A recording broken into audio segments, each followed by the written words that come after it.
Uh, yes, please.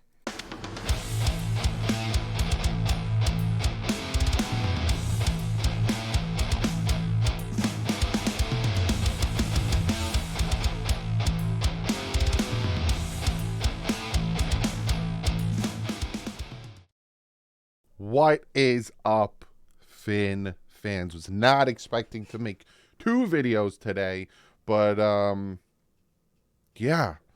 First off, after you watch this, because this isn't going to be that long of a video, but after you watch this, go check out my reaction to the fish tank with Dan Marino. It was fantastic. But what? And then also what? Field Yates and Mike Garofalo. The Dolphins hosted veteran defensive tackle Ndamukong Suh for a free agent visit, potential reunion. What? Excuse me? Now, I've been talking about adding some type of depth at the defensive line so Wilkins and Sealer aren't constantly out there.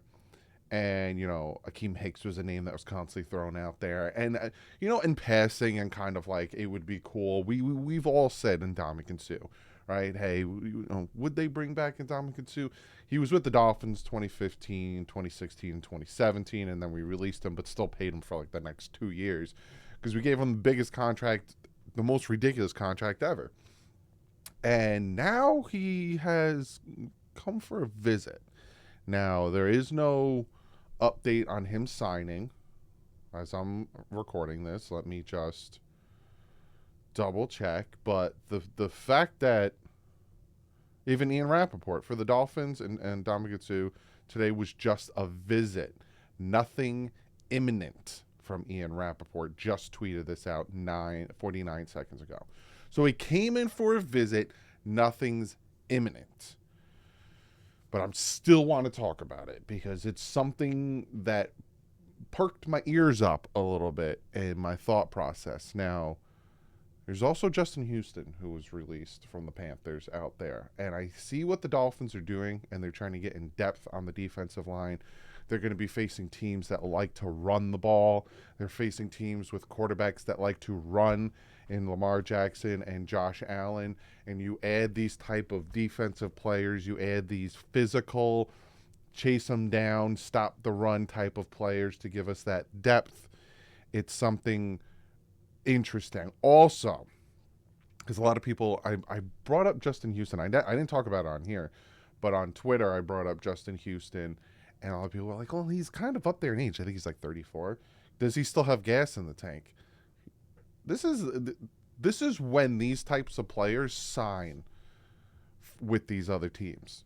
Is around this time when you start talking to the teams that have potential to get number one seed, but also are going to the playoffs and have a lot of potential to win. And there's just, you need some veteran pieces here and there. Now, Ndamukong Suh has been playing forever, since 2010 when he was drafted, 13 years.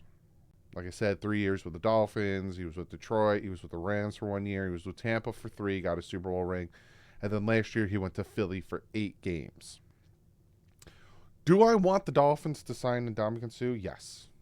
I'd love it. I think it would be fantastic.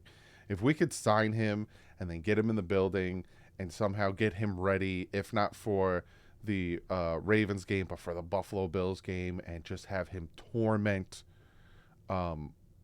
Josh Allen, have him, Christian Wilkins, Sealer, Chubb, Thor, just torment. Because, the other thing we got to think about is Emmanuel Ogbah has kind of been not great, and I think he got banged up too.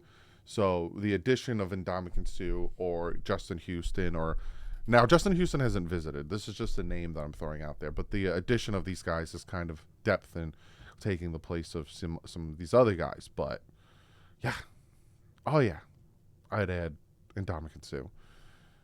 I know some people didn't like him with Miami. Some people think, he was lazy. Even he came out and he said he would freelance a lot.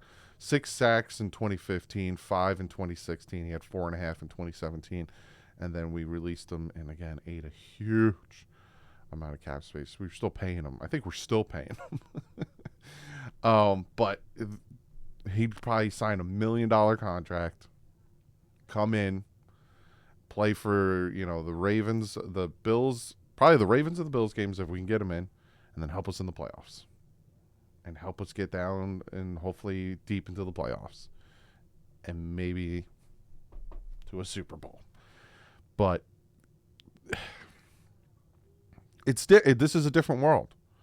It's a different world because normally at this point in the season, we're hoping and praying for a wild card spot. We need teams to lose, and we need to beat this guy. And these types of veteran players don't want to sign with us because we are not contenders. You know what I'm saying? And now we're in a position where we're 2 games in first, 1 game out of the number 1 seed, and we are contenders. And these veterans want to sign with us, and these veterans want to meet with us, and we are a hot commodity, not only because of that, but because we're number 1 in offense and number 5 in defense. Like, I'm going to talk more about this on Friday when I preview the game, but it's just, hopefully this continues, but the tides for this Miami Dolphin team kind of look like they're changing. But like I said, I'm not going to get ahead of myself. We got a lot to do. We got a lot of work to do. We got the Dallas Cowboys we got to take care of. But comment below. Let me know what you guys think. Would you guys sign Ndamukong Suh? I would. I think he would help more than he would hurt because he would be depth. He would be coming in to help on certain downs. He would help with the run stopping. And it's not even like we need it, but it's just good to have it. So comment below. Let me know what you guys think. I will see you guys tomorrow. Tomorrow we're going to do somewhat of a pick. It's like I said, it's an amalgamation of something I made where I'm going to talk about all the games. I'm going to throw my picks in real quick, but it's like a combination of the picks with who we should root for to win and lose. Friday we got the preview. I got a special Saturday video for you guys with Big O. And then Sunday, Christmas Eve, I asked you guys in the poll, if you haven't checked it, go check the community tab, if I should live stream or not. And a good portion of you guys, 60-something%, said just spend the time with your family. I might do the second half because I'm going to my family's at 2 o'clock. I don't want to rush home for 4:20 to, this and that. So I might do the second half, but I haven't decided yet. I'll let you guys know on Friday. But big things. Like usual, stay classy. Offense up.